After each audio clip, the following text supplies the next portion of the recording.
अस्सलाम वालेकुम। आज आपके साथ बहुत मज़ेदार अफ्तार स्पेशल रेसिपी। इसको लेट नाइट क्रेविंग में भी आप इस्तेमाल कर सकते हैं, सहरी से पहले भी।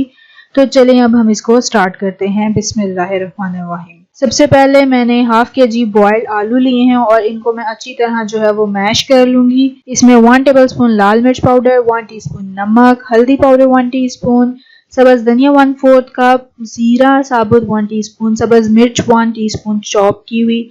इन सबको अच्छे से हम मिक्स कर लेंगे।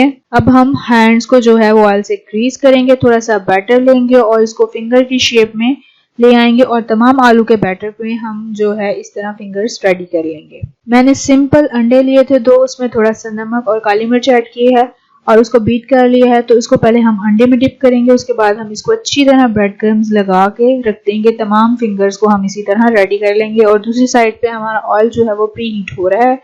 तो ऑयल हीट हो चुका है, तो इसको हम जो है वो डीप फ्राई करेंगे मीडियम फ्लेम के ऊपर लाइट गोल्डन होने तक। जैसे ये लाइट गोल्डन ब्राउन होगा हम इसको निकाल लेंगे टिश्यू के ऊपर, ताकि जो इसका एक्स्ट्रा ऑयल है वो टिश्यू डिजोल्व कर ले। ग्रीन चटनी के लिए मैंने लिया है सब्ज धनिया 1 कप, पुदीना 1/4 कप, प्याज इसमें 1/4 कप लिए हैं, सब्ज मिर्चें ली हैं 4 से 5 और नमक 1/2 टीस्पून, काली मिर्च 1/2 टीस्पून, लेमन जूस 1 टेबलस्पून और पानी 1/4 कप।